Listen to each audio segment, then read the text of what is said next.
Welcome to Pax Britannica. Season 2, Episode 4. Making Ireland English.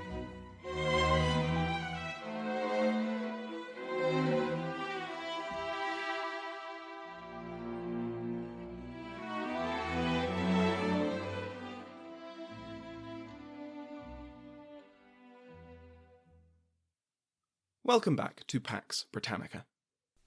Before we begin today's episode, I highly recommend the Ages of Conquest podcast. David and the team are the same guys behind the massively successful YouTube channels, The Cold War and Kings and Generals. Now in its second season, Ages of Conquest is covering the history of the Mongol Empire, because after all, when it comes to conquering, few can match the Mongols. If you've played Ghosts of Tsushima, which came out recently, they've just done a series on the Mongol invasions of Japan, or at least attempted invasions of Japan. You can find Ages of Conquest on all good podcast apps. In this fourth episode of the new season, we will see how the Laudianism of the Church of England influenced the independence of the Church of Ireland. The new Lord Deputy, Sir Thomas Wentworth, will cooperate with Laud on these religious reforms as they sought to impose their thorough policy. We will also cover how Wentworth ruthlessly imposed his and his king's authority at the expense of any obstacle in Irish society. Whether you were a New English landlord or an Anglo-Irish aristocrat, standing in the way of Wentworth's policies had consequences. However, as we will also see, through his uncompromising methods, the Lord Deputy would sow the seeds of his own destruction. We saw in the last episode that Wentworth arrived in Ireland with 3 objectives, and 1 overall aim. The first objective had been to repair the finances of the kingdom, the second was to reform the Irish Church, and the third was to Anglicise the Irish. By succeeding in these 3 points, he would accomplish his overall aim, the unquestioned authority of the king in his Irish kingdom. We saw how Wentworth successfully wrangled Parliament to secure taxation, though at the cost of alienating significant Catholic interests.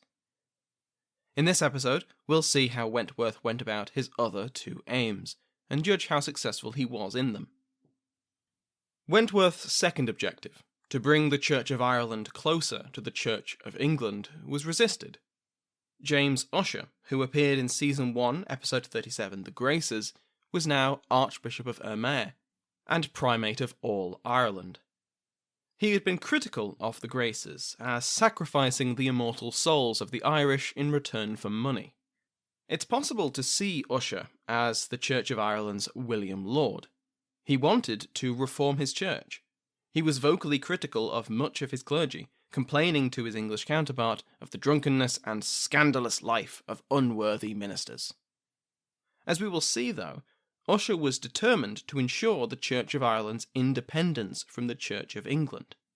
He wished his church to learn from Laud's church, not to become subservient to it. Wentworth shared much of Usher's complaints about the Irish Church. On his arrival, he complained that its clergy was untrained, that its buildings were in disrepair, that multiple positions were held by the same person. The ceremonies were inconsistent, and the church was chronically underfunded due to most of its land being held by lay landlords. Many of these complaints would have been very familiar to Laudian reformers in England. Wentworth was joined in Dublin by his fellow Yorkshireman, John Bramhall, who had been Wentworth's chaplain but now rapidly climbed the ranks of the Irish Church, reaching a bishopric by 1634.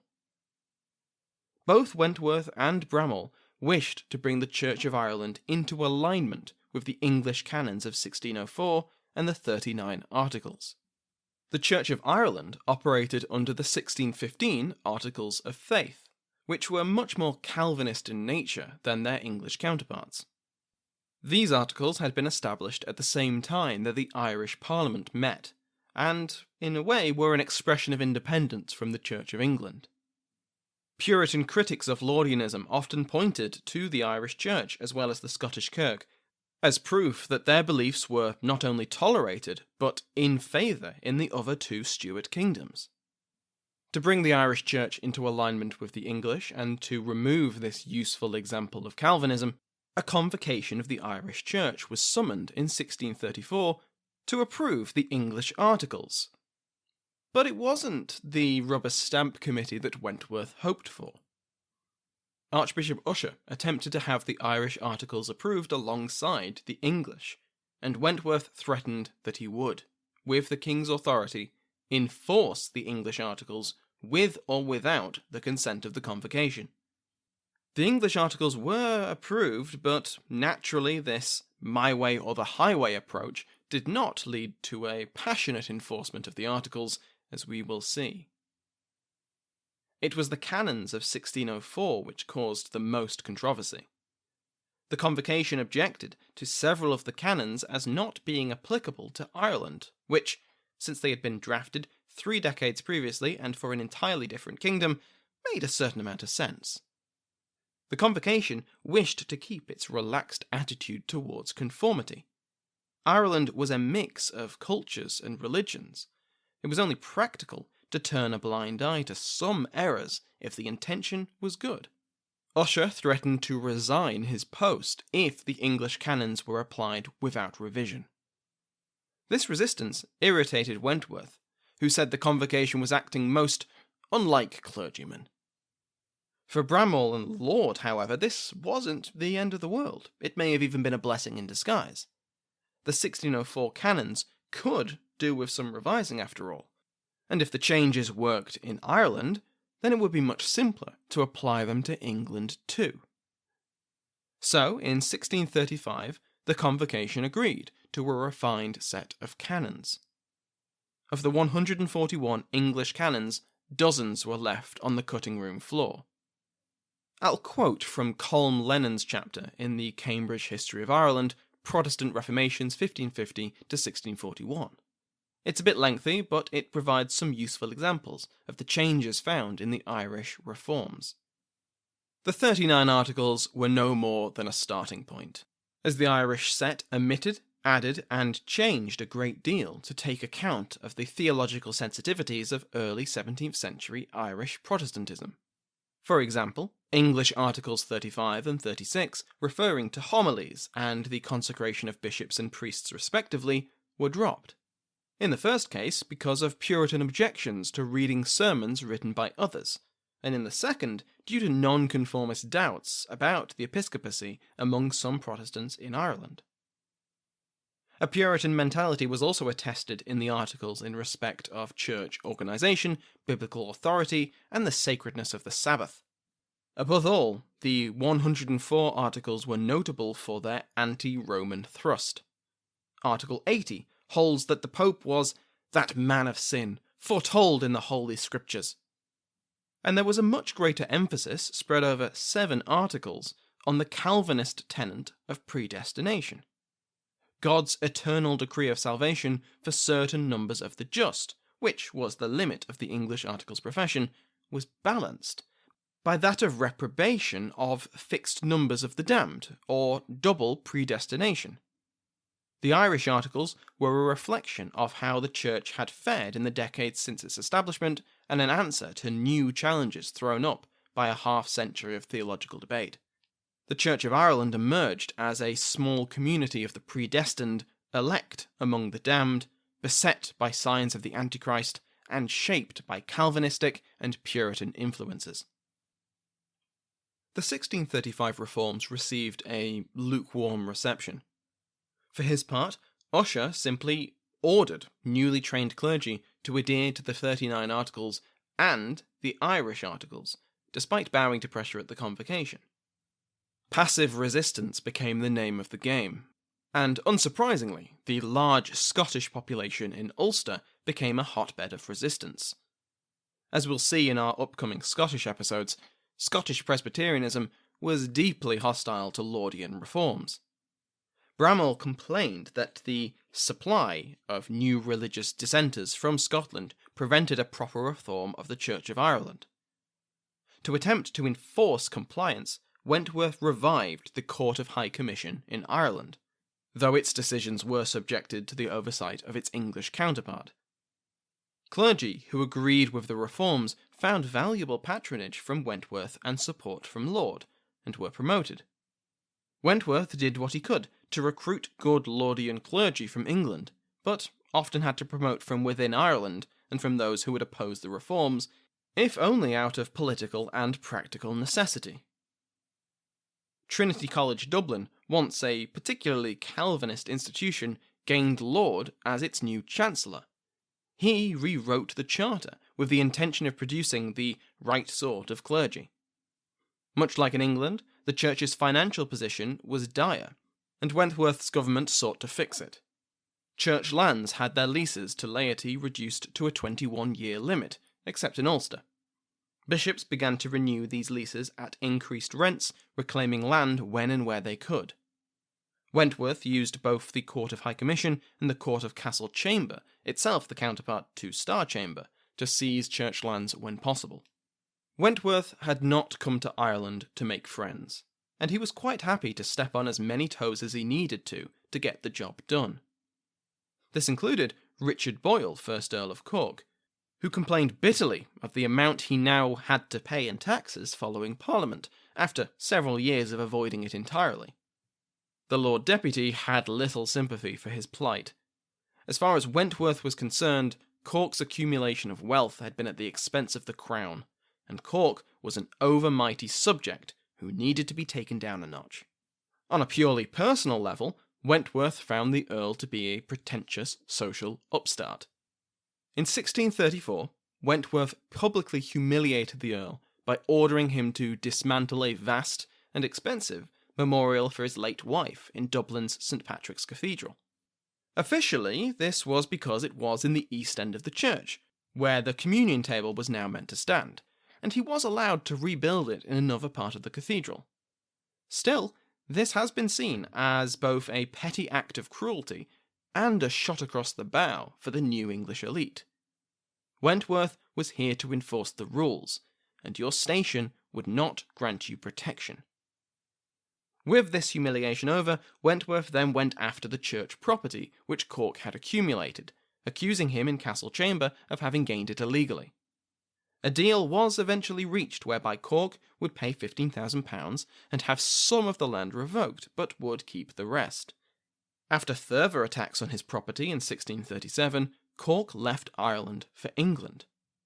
Cork had been temporarily put in his place, but this is not the last time we'll see him. Cork and Wentworth would manage to maintain some level of cooperation over the following years, but it would never recover, and Cork would have the opportunity to get his revenge on Wentworth in due course. A worse fate awaited the Vice-Treasurer of Ireland, Francis Ainsley, Viscount Mountnorris. Mountnorris had initially been an ally of Wentworth, but the two fell out over Wentworth's reform of the customs duties. Under the existing arrangement, the tax farmers who actually collected the duties benefited more than the Crown, even with the increase in trade during this period. Mountnorris himself was one of the beneficiaries, and Wentworth wanted his resignation. With Mountnorris out of the way, the system could be reformed, and a greater proportion of the profits would go to the government, and a small amount to Wentworth himself, of course. Mountnorris was unwilling to resign, and so Wentworth resorted to extreme measures. At a dinner with the Lord Chancellor in spring 1635, Mountnorris commented on how a relative of his had dropped a stool on Wentworth's foot. He stated that this might have been deliberate, retribution for the Lord Deputy hitting Mountnorris's brother with a cane for insubordination. Then, Mountnorris was reported saying the following: "He had a brother that would not take such a revenge." Now, Mountnorris claimed this meant that his brother would not impinge on the honour of the Lord Deputy, but Wentworth chose to interpret it instead as a threat and an insult. As a commissioned officer in the Irish army, this was a court-martialable offence, and Wentworth received the King's permission to charge Mountnorris whenever he saw fit. After several more months of pressuring the Vice-Treasurer to resign, and after Mountnorris began accusing the Lord Deputy of mismanagement in letters to Charles, Wentworth had enough. Mount Norris was seized and brought before a court-martial, where he was found guilty of inciting mutiny and calumniating against his superior officer. His sentence? To be stripped of his offices and put to death. Whether Wentworth actually wanted Mount Norris dead is unlikely. After he was suitably removed from his post, Wentworth would commute the sentence and set him free. He had what he wanted after all. Mount Norris was no longer in the way, though it wasn't a resignation. However, news of this carried back to England, and both there and in Ireland it provided fodder for the Lord Deputy's enemies. New English at court resented Wentworth's encroachment on their wealth and power, and collaborated with his rivals. Such a drastic seizure of the tax farm only led to further scrutiny of how Wentworth was actually using it, and rumours spread in 1637 that the Attorney General was going to investigate him. Charles backed his Lord Deputy, however, appointing a new Lord Treasurer and diffusing the situation. Wentworth used his previously agreed right to return to England later in the year, spending 6 weeks at court, during which he fully restored Charles's faith in him. This faith was vital to Wentworth's position, as he only continued to antagonise some very powerful people. If a courtier's agenda clashed with Wentworth's plans, the Crown's income, or the Lord Deputy's own benefit, he blocked it, regardless of the courtier's influence. One such case is that of the Earl of Arundel, who attempted to claim a stretch of land on the shoddy claim that an ancestor once owned it. Wentworth instead backed the Earl of Ormond, who stood to lose out. In return, one of Wentworth's friends and clients received one of the contested titles from Ormond. Arundel, like Cork, would get his revenge in due course.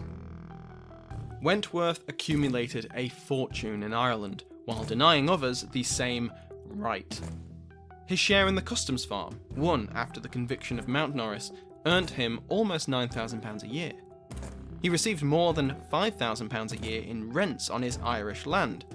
He stood to earn even more with a proposed tobacco monopoly for Ireland in January 1638, though events would prevent him taking full advantage of this.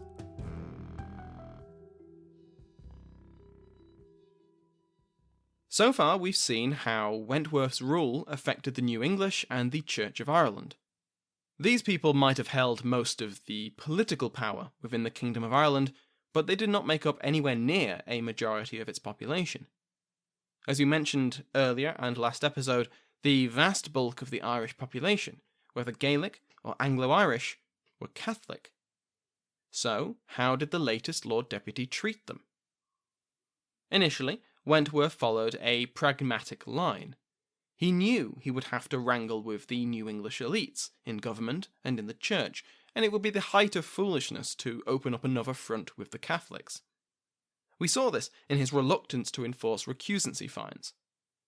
Wentworth also instituted de facto toleration for Catholicism, though notably not de jure, as was made insultingly apparent with the Graces.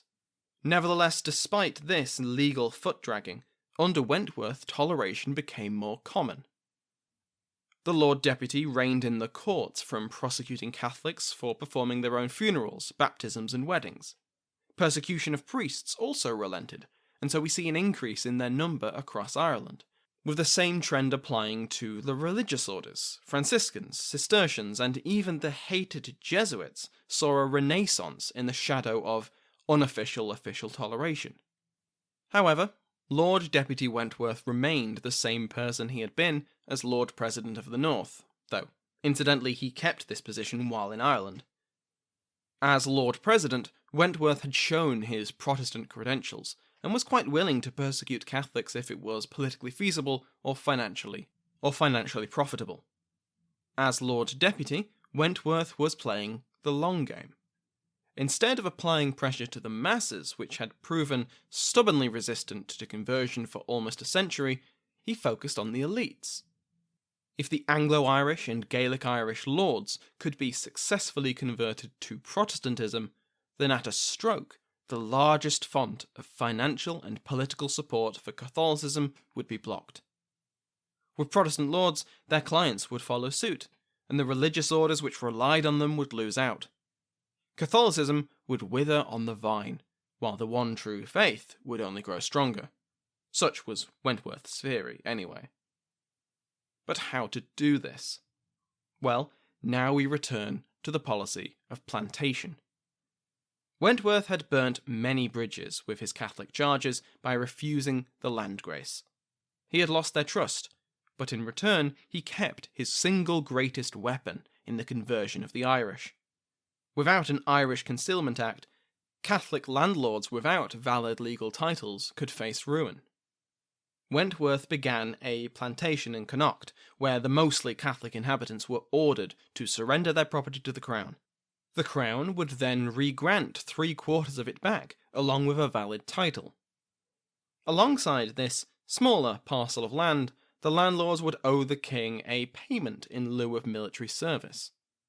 The withheld quarter of land would then be granted to Protestant settlers like other plantations. Where this plays into Wentworth's long game is in the terms of the re-grant. They stipulated that the re-granted land could only be inherited if the heir took the oath of supremacy. This was the oath which acknowledged the king as the supreme governor of the church, and so was incompatible with Catholicism. In theory, within a generation, the landed nobility would have to be Protestant. With both Irish and settler landowners Protestant, the support for Catholic clergy would dry up, and Protestant conversion could proceed with little organised resistance. And hey presto, the Third Stuart Kingdom would gain a Protestant majority, with the added benefits of bringing in revenue to the crown and civilising the population along English lines.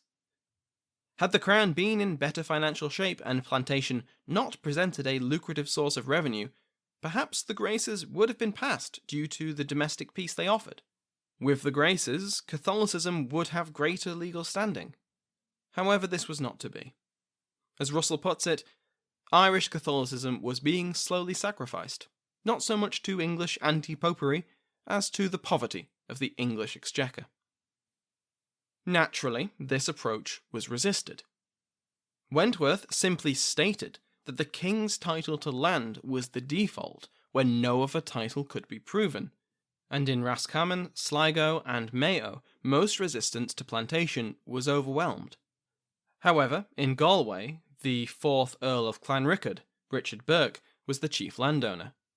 Clanrickard was also Earl of St Albans in England, where he resided, and so was a member of the English peerage, though for now we'll stick to calling him Clanrickard. In 1635, Wentworth began proceedings in Galway against Clanrickard to enforce the surrender and re-grant, but the Earl held significant local influence. The jury found in favour of their Earl, and against Wentworth and the king. Hopefully, the jury believed that loyalty was its own reward, because for their loyalty, they were prosecuted by Castle Chamber and imprisoned. The sheriff who had picked them was also imprisoned, and he would die in jail. Clanrickard donned his St Albans hat and dispatched an appeal to the king, and used what allies at court he had to damage Charles's faith in his Lord Deputy. Clanrickard would never see the result of his resistance, as he died in November 1635. Finally, the jurors submitted to Wentworth and accepted the king's title. They were released at the end of 1636. However, the new Earl of Clanrickard, Ulick Burke, was not done yet.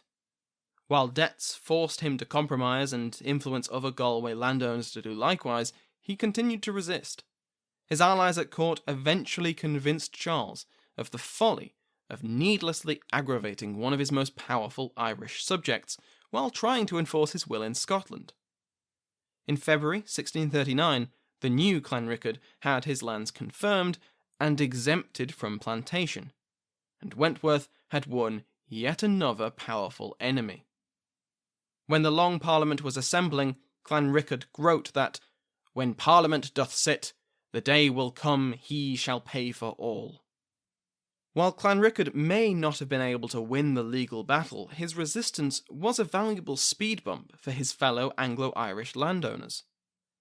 Connaught was not to be the end of Wentworth's plantation policy, and he had hoped to begin implementing it across Ireland, including the Anglo-Irish heartlands of the Pale and Leinster.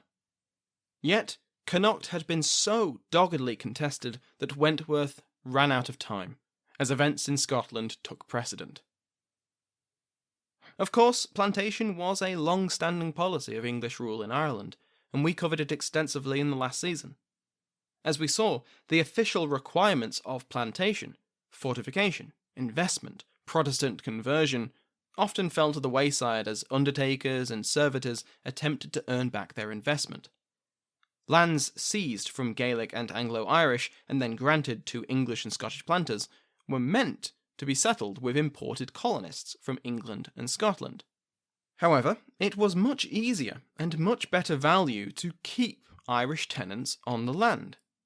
Colonists had been hard to find ever since the American colonies began to take off, and the Irish, well, they were already there. So by the 1630s and the 40s, the various Irish plantations consisted of islands of English and Scots, outnumbered by their Gaelic neighbours. There were always those willing to broadcast how planters had failed in their mission. One such critic was Sir Thomas Phillips, who had had his land in Coleraine granted to the companies of London to settle, alongside the eponymous Londonderry. Phillips eagerly reported the failures of the undertakers to meet the requirements of their charters. Over the years since his dispossession, Phillips built up a large portfolio of evidence, and in 1631 the king ordered Star Chamber to investigate. Hell hath no fury, like a landlord scorned. The investigation took 4 years, but in 1635 the Commission of Inquiry prosecuted the City of London for failing to keep the terms of their charter. The charter and ownership of Londonderry, Coleraine, and the surrounding 40,000 acres were revoked from the companies, and the city was fined £75,000, though this was later reduced to only £12,000. Where did all that land go? Why, to the Crown, of course. Wentworth, who had not been behind the inquiry, but nevertheless saw its advantages, urged the king to have the land farmed, and was willing to take out the lease from Charles himself. Instead, Charles appointed a commission to govern the land on his behalf, which made the questionable decision in 1639 to revise the tenancy agreements en masse and increase rents across the board. If this made the government no friends in Ireland, the same can be said for London. Considering that the city had been reluctant to get involved in the plantation scheme, and had to be strong-armed into it by James, to now be punished and humiliated for failing to meet royal standards was galling. The City of London had yet another grievance to hold against the king. The plantation policy appeared to be working. It had been relatively peaceful, and a certain level of Anglicisation seemed to be taking place. Now firmly established, settlers had begun expanding out of their plantation communities, absorbing and assimilating their Gaelic neighbours and bringing Protestantism and quote-unquote civilization to them. Yet this success was only surface deep. When violence erupted in 1641, the old divisions would become bloodily apparent. Before we end today's episode and return across the North Channel to Scotland, we should take a quick look at what Ireland looked like after several years of Wentworth as Lord Deputy. The population of Ireland had reached 1.5 million by 1641. Dublin doubled in size, from 10,000 in 1600 to 20,000 in 1640. The Irish economy appeared to be booming, with exports of hides, wool, butter and beef increasing by many orders of magnitude. A small manufacturing economy was in its early years, with iron smelting, glass making and cloth weaving industries. Most of those profiting from these developments were the New English, but a substantial number of Anglo-Irish as well as some Gaelic Irish were generating significant profits from this upturn. At least one of Wentworth's aims, to make Ireland financially self-sufficient, was achieved. In 1638, Ireland was subsidising the English treasury, rather than the reverse, and the Lord Deputy boasted a surplus of £100,000. While the Graces had been aborted by Wentworth, the unofficial toleration for Catholics had improved the lot of many in Ireland. The Catholic clergy, from priests to bishops, were generally allowed to conduct their duties unmolested. Irish Catholics could serve as lawyers, and Wentworth would recruit Catholics as officers in the army. Plantation had been an official policy, but had been delayed in places and defeated in others. The policy had neither been outright defeated through the Graces, nor had it won outright. There was still hope that it could be ended, and the rights of loyal subjects, Catholic or Protestant, could be secured. Those are the positives, and they help explain why Wentworth and the crown he represented received so much support in the coming crises. There had been enough benefits, and there remained enough hope that cooperation with the government was seen by many as the path to the best future. However, this is only one side of the coin. Wentworth's policies had upset almost every faction in Irish politics. Conforming Protestants, as well as Ulster Presbyterians, had found their ceremonies and churches interfered with by the crown, often leading to much higher costs for parishioners, with unpopular changes enforced from above. Catholics, of course, had held on to the hope of the Graces for many years, and the Lord Deputy's contemptuous betrayal only heightened their importance. The New English had seen their interests overruled and undermined by Wentworth. The Anglo-Irish feared the Lord Deputy's agents arriving to confiscate their property, and the Gaelic Irish remained largely shut out of power entirely. Wentworth had simultaneously heightened the grievances of each group to the others, while also giving them all motives for a shared hatred of him. Quite the achievement. As we will see, this will have consequences for the Lord Deputy personally, and the Kingdom of Ireland as a whole. If you're looking for something to listen to in the meantime, go check out the Ages of Conquest podcast. Thanks to my House of Lords. The King's favourite, Andrew Shoemaker, the Duchess of Devon, Michelle Gersich, the Royal Headsman, executed today, the Duke of Clarence, Rory Martin, the Duke of Ormond, Brendan Bonner, the Marchioness of Scullion, Lady Jennifer, the Marquess of Hereford, Christopher Remo, the Marquess of Queensberry, Brent Sitz, the Marquess of Southampton, Alan Goldstein, the Marquess of Dorset, Thomas Kessler, the Marquess of Annandale, Duncan MacHale, the Marquess of Montague, Brandon Stansbury, the Marquess of Londonderry, Evan, Dexter, Viscount Wicklow, and Luke, Baron Linnet Howes. If you want to join their ranks, please go to patreon.com/Pax Britannica. All patrons get an ad-free feed. Thank you to everyone who's left a review on iTunes, Apple Podcasts, or your favourite podcast app. Remember, you can get in touch with me on Facebook, Twitter, and by email. Thanks again to my entire House of Lords, to Sounds Like an Earful for the interval music used in today's episode, and to you for listening.